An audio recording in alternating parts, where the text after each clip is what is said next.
بسم اللہ الرحمن الرحیم، شروع کرتا ہوں اللہ کے نام سے جو بے انتہا مہربان نہایت رحم کرنے والے ہیں۔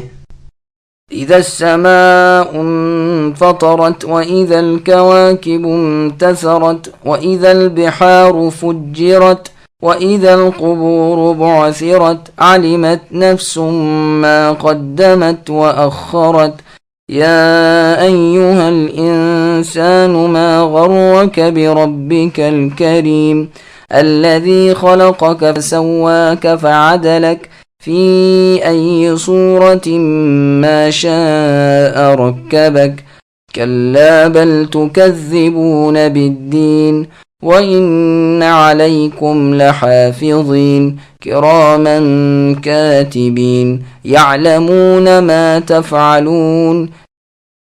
جب آسمان پھٹ جائے گا اور جب ستارے جھڑ جائیں گے اور جب دریا بہہ چلیں گے اور جب قبریں شق کر کے اکھاڑ دی جائیں گی، اس وقت ہر شخص اپنے آگے بھیجے ہوئے اور پیچھے چھوڑے ہوئے یعنی اگلے پچھلے اعمال کو معلوم کر لے گا۔ اے انسان، تجھے اپنے رب کریم سے کس چیز نے بہکایا؟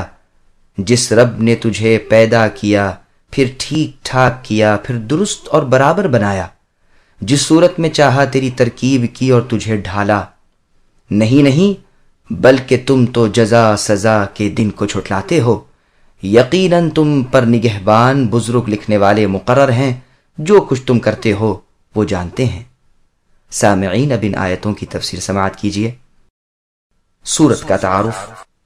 سنن نسائی میں ہے کہ معاذ رضی اللہ عنہ نے عشاء کی نماز پڑھائی اور اس میں لمبی قرات پڑھی تو نبی صلی اللہ علیہ وسلم نے فرمایا، معاذ، کیا یہ صورتیں نہ تھیں سبح اسم ربک الاعلی اور والضحی اور اذا السماء انفطرت؟ اس حدیث کی اصل بخاری و مسلم میں بھی ہے۔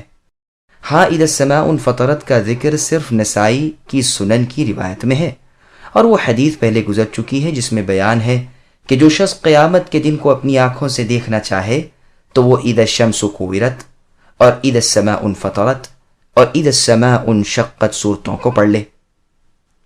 قیامت کے مناظر۔ اللہ تعالیٰ فرماتے ہیں کہ قیامت کے دن آسمان ٹکڑے ٹکڑے ہو جائیں گے، جیسے فرمایا ہے السماء منفطر بہ، جس دن آسمان پھٹ جائے گا اور ستارے سب کے سب گر پڑیں گے اور کھاری اور میٹھے سمندر آپس میں خلط ملط ہو جائیں گے اور پانی سوکھ جائے گا اور قبریں پھٹ جائیں گی۔ ان کے شق ہونے کے بعد مردے جی اٹھیں گے، پھر ہر شخص اپنے اگلے پچھلے اعمال کو بخوبی جان لے گا۔ پھر اللہ تعالیٰ اپنے بندوں کو دھمکاتے ہیں کہ تم کیوں مغرور ہو گئے ہو۔ یہ نہیں کہ اللہ تعالیٰ اس کا جواب طلب کرتے ہوں یا سکھاتے ہوں۔ بعضوں نے یہ بھی کہا ہے کہ بلکہ انہوں نے جواب دیا ہے کہ کرم الہی نے غافل کر رکھا ہے۔ یہ معنی بیان کرنے غلط ہیں۔ صحیح مطلب یہی ہے کہ اے ابن آدم، اپنے باعظمت رب سے تو نے کیوں بے پرواہی برت رکھی ہے؟ کس چیز نے تجھے اللہ کی نافرمانی پر اکسا رکھا ہے اور کیوں تو اللہ کے مقابلے پر آمدہ ہو گیا ہے؟ رب کریم سے کیوں دور ہو؟ عمر رضی اللہ عنہ نے ایک شخص کو اس آیت کی تلاوت کرتے ہوئے سنا تو فرمایا کہ انسانی جہالت نے اسے غافل بنا رکھا ہے۔ ابن عمر اور ابن عباس رضی اللہ عنہما وغیرہ سے بھی یہی مروی ہے۔ قتادہ رحمۃ اللہ علیہ فرماتے ہیں، اس کا بہکانے والا شیطان ہے۔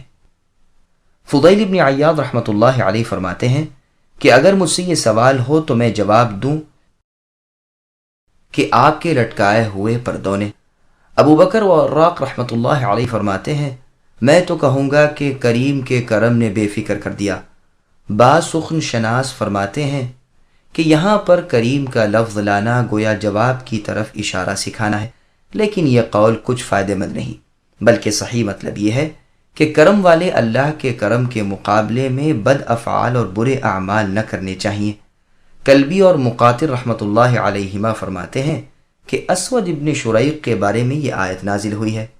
اس خبیث نے رسول اللہ صلی اللہ علیہ وسلم کو مارا تھا، اور اسی وقت چونکہ اس پر کچھ عذاب نہ آیا تو وہ بھول گیا، اس پر یہ آیت نازل ہوئی۔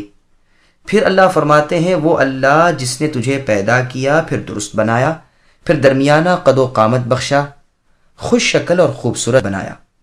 مسند احمد کی حدیث میں ہے کہ نبی صلی اللہ علیہ وسلم نے اپنی ہتھیلی میں تھوکا، پھر اس پر اپنی انگلی رکھ کر فرمایا کہ اللہ تعالیٰ فرماتے ہیں اے ابن آدم کیا تو مجھے عاجز کر سکتا ہے حالانکہ میں نے تجھے اس جیسی چیز یعنی منی سے پیدا کیا ہے، پھر ٹھیک ٹھاک کیا، پھر صحیح قامت بنایا، پھر تجھے پہنا اڑھا کر چلنا پھرنا سکھایا، آخر کار تیرا ٹھکانہ زمین کے اندر ہے، تو نے خوب جمع جتھا کی اور میری راہ میں دینے سے رکتا رہا، یہاں تک کہ جب دم حلق میں آ گیا تو کہنے لگا میں صدقہ کرتا ہوں، بھلا اب صدقے کا وقت کہاں؟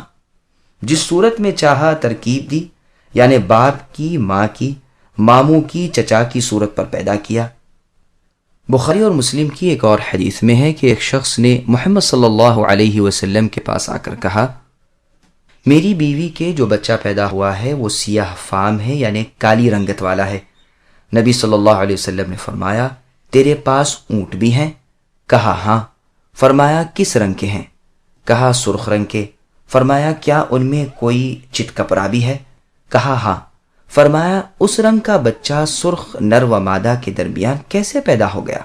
کہنے لگا شاید اوپر کی نسل کی طرف کوئی رگ کھینچ لی گئی ہو۔ نبی صلی اللہ علیہ وسلم نے فرمایا اسی طرح تیرے بچے کے سیاہ رنگ ہونے کی وجہ بھی شاید یہی ہو۔ اکرمہ رحمۃ اللہ علیہ فرماتے ہیں کہ اگر چاہے بندر کی صورت بنا دے، اگر چاہے سور کی۔ ابو صالح رحمۃ اللہ علیہ فرماتے ہیں اگر چاہے کتے کی صورت بنا دے، اگر چاہے گدھے کی، اگر چاہے سور کی۔ قتادہ رحمۃ اللہ علیہ فرماتے ہیں یہ سب سچ ہے اور اللہ تعالیٰ سب چیز پر قادر ہیں، لیکن وہ مالک ہمیں بہترین عمدہ اور خوش شکل اور دل لبھانے والی پاکیزہ شکل صورتیں عنایت فرماتے ہیں۔